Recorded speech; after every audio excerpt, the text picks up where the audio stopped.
बुद्धं शरणं गच्छामि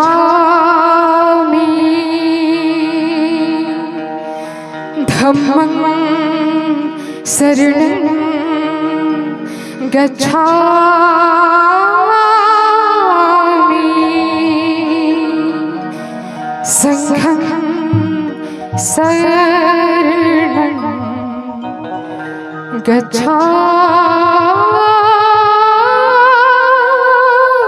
गच्छामि।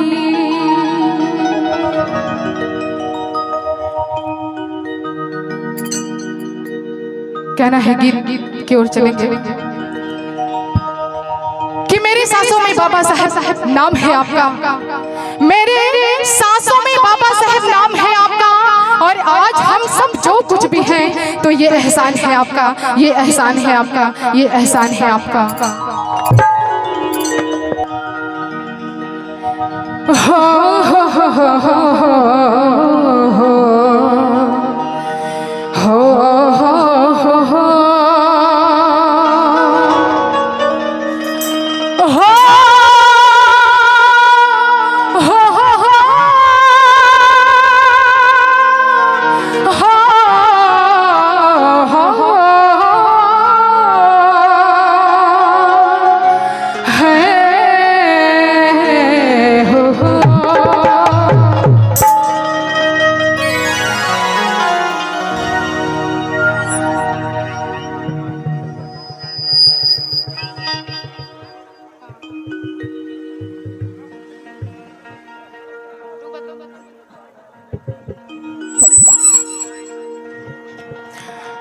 कि डूबता मारा हानी हो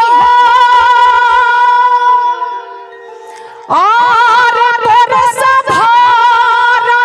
जलवा कि भीम बाबा बन के मालहवा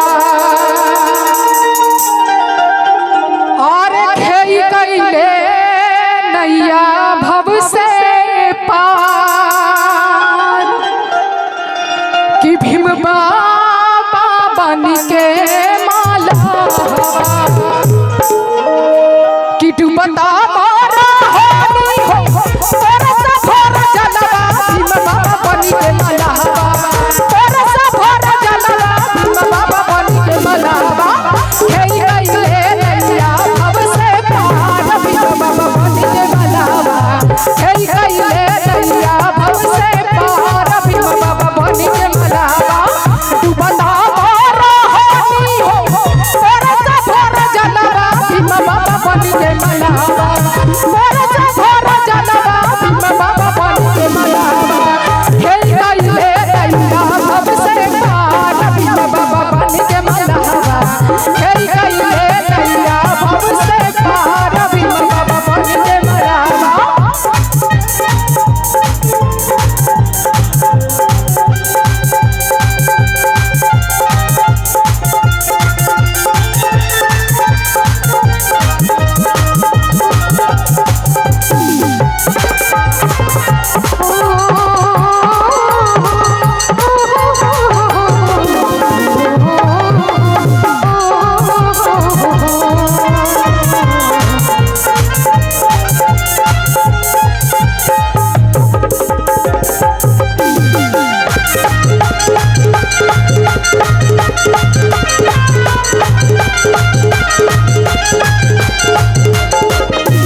बुध के विचार वाला बिहले साल हवा भीम बाबा बन के मलावा गई गईले नैया भव से पार भीम बाबा बन के मलावा गई गईले नैया भव से पार भीम बाबा बन के मलावा।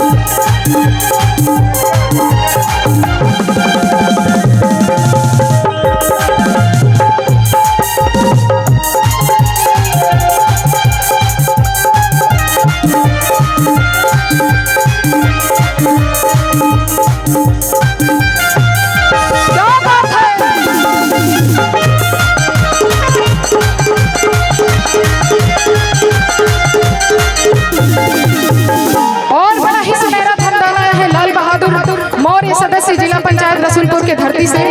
और आदरणीय आप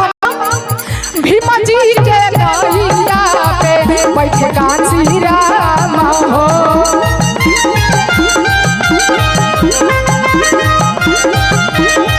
भीम जी के लैया पे बैठे कांसी राम हो।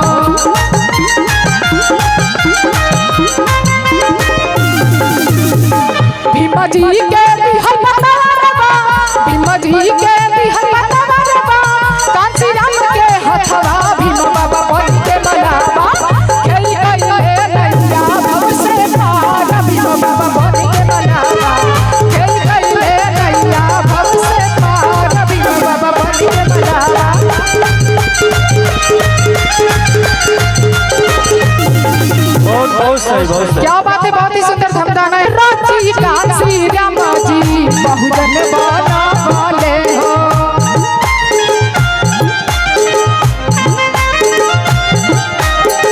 रांची रांची कांसी राम जी बहुजन बना वाले हो।